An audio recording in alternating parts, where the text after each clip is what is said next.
عباس رضی اللہ تعالیٰ عنہ بیان کرتے ہیں نبی علیہ الصلوۃ والسلام نے فرمایا نعمتانی، دو نعمتیں ایسی ہیں اللہ تعالیٰ انسان کو دو نعمتیں دی ہوئی ہیں، یہ دونوں نعمتیں ایسی ہیں کہ انسان ان کی قدر نہیں کرتا۔ ان میں سے ایک الصحہ والفراغہ، ایک صحت ہے، دوسری فراغت ہے۔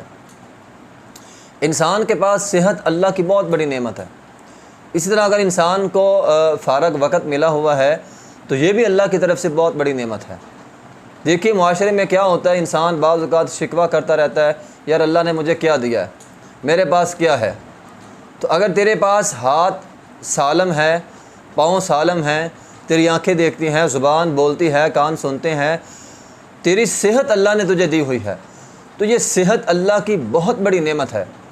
آپ اس کی قدر ان لوگوں سے جا کر پوچھیں جن کے پاس کامل صحت نہیں ہے۔ جو نبینا ہے، اگر اس کے پاس کروڑوں روپے بھی ہیں تو وہ کہے گا ٹھیک ہے مجھ سے کروڑوں لے لو، میری بینائی مجھے لوٹا دو، میں بول سکوں۔ جس کی دونوں ٹانگیں نہیں ہیں آپ اس سے قدر پوچھیں چلنے کی، جس کے دونوں ہاتھ نہیں ہیں آپ اس سے پکڑنے کی قدر جو ہے وہ نوٹ کریں کہ ہاتھ کا نہ ہونا یہ کس قدر اذیت کا باعث ہے۔ تو اگر اللہ نے کسی کو صحت دی ہے تو سب سے بڑی نعمت جو ہے وہ صحت ہے۔ آپ کے پاس صحت ہے تو آپ دنیا کے اللہ نے آپ کو بہت بڑی نعمت دی ہے۔ آپ مت سوچیں یہ بڑے بڑے لوگ، امیر لوگ، لاکھوں کروڑوں کے مالک، محترم بھائیوں بہت سارے لوگ ایسے ہیں، بڑے بڑے امیر لوگ ایسے ہیں جو کھا نہیں سکتے۔ ہر چیز اللہ نے جو ہے ڈاکٹروں نے ان کو منع کی ہوئی ہے، ایسی ایسی بیماریاں لگی ہوئی ہیں، ہر چیز منع ہے۔ وہ کہتے ہیں نا ایک آدمی تھا بڑا امیر تھا، وہ عشاء کا کھانا کھانے لگا، اس کے ساتھ سامنے 20 کھانے پڑے ہوئے تھے۔ اب ایک اٹھایا وہ بھی ڈاکٹر نے منع کیا، دوسرا اٹھایا وہ بھی ڈاکٹر نے منع کیا ہے، تیسرا اٹھایا وہ بھی ڈاکٹر نے منع کیا، اب سارے کھانے جو ہے وہ ڈاکٹروں نے منع کیے۔ اب وہ افسردہ ہو کر وہ اٹھ کھڑا ہوا، اس نے اپنے جو اس کا مکان تھا، کوٹھی تھی، بنگلہ تھا، اس نے اس کی کھڑکی کھولی اور نیچے دیکھا ایک فٹ پاتھ پہ ایک فقیر بندہ ہے، لوگوں سے کھانا مانگتا ہے۔ ہمارے ہاں فقیر ہوتے ہیں، لوگوں سے کھانا مانگتے ہیں، وہ سالن جو ہے وہ ایک ہی برتن میں ڈال لیتے ہیں اور مختلف قسموں کے سالن ایک ہی برتن میں ہوتے ہیں اور روٹیاں ہوتی ہیں، وہ سارے سالن اس نے مکس کیے، فٹ پاتھ پر بیٹھا ہوا ہے اور خوب مزے سے کھا رہا ہے۔ تو وہ حیران ہو گیا، کہنے لگا واہ اللہ تیری قدرت ہے، مجھ سے اچھا تو یہ ہے، کم از کم یہ کھا تو سکتا ہے نا جو اس کے دل میں آتا ہے، میں تو کچھ نہیں کھا سکتا۔ تو بڑے بڑے کروڑوں پتی لوگ کچھ نہیں کھا سکتے، ہر چیز ڈاکٹروں نے منع کیا، بہت کم چیزیں، مخصوص چیزیں جو ہیں وہ کھا سکتے ہیں، وہ عام لوگوں کی طرح جو دل میں آئے وہ چاہے وہ نہیں کھا سکتے۔ تو صحت کا ہونا اللہ تعالیٰ کی بہت بڑی نعمت ہے۔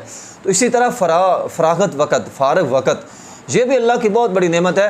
میں ایسے بہت سارے لوگوں کو جانتا ہوں، لوگ میرے پاس آتے ہیں یہ بات کہتے ہیں کہ ہم اللہ نے بہت دیا ہوا ہے، مال بہت زیادہ ہے، لیکن 2 لمحے بھی ہمارے پاس فارغ وقت کے ہے ہی نہیں۔ صبح سے اٹھتے ہیں، ایک جگہ ڈیوٹی، دوسری جگہ ڈیوٹی، تیسری جگہ ڈیوٹی کر کے شام کو رات 12 بج جاتے ہیں، ہمارے پاس سونے کے لیے بھی وقت نہیں ہے، بچوں کے ساتھ بات کرنے کے لیے وقت نہیں ہے، بچوں کے ساتھ کھیل کود کے لیے وقت نہیں ہے، ہمارے پاس وقت ہے ہی نہیں۔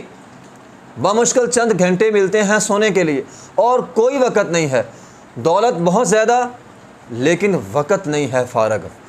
تو اللہ تعالیٰ اگر کسی کو فارغ وقت دیتا ہے تو یہ بھی اللہ تعالیٰ کی بہت بڑی نعمت ہے۔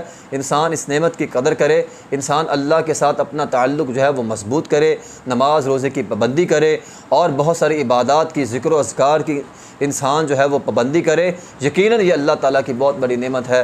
تو 2 نعمتیں ہیں جن کی انسان جو ہے وہ قدر نہیں کرتے، صحت اور فراغت۔ تو ہمیں چاہیے ان دونوں نعمتوں کی، اگر اللہ تعالیٰ نے کسی کو صحت دی ہے، فارغ وقت بھی اس کے پاس ہوتا ہے، تو اس فارغ وقت کی وہ قدر کرے اور اپنے اس صحت کی جو ہے وہ قدر کرے اور اللہ تعالیٰ کا شکر ادا کرے تاکہ انسان کی صحت میں اور برکت ہو سکے، تاکہ انسان کا جو فارغ وقت ہے وہ ذکر و اذکار کرے اور اس فارغ وقت میں بھی اللہ تعالیٰ جو ہے وہ برکت ڈال دے۔ وآخر دعوانا الحمد للہ رب العالمین۔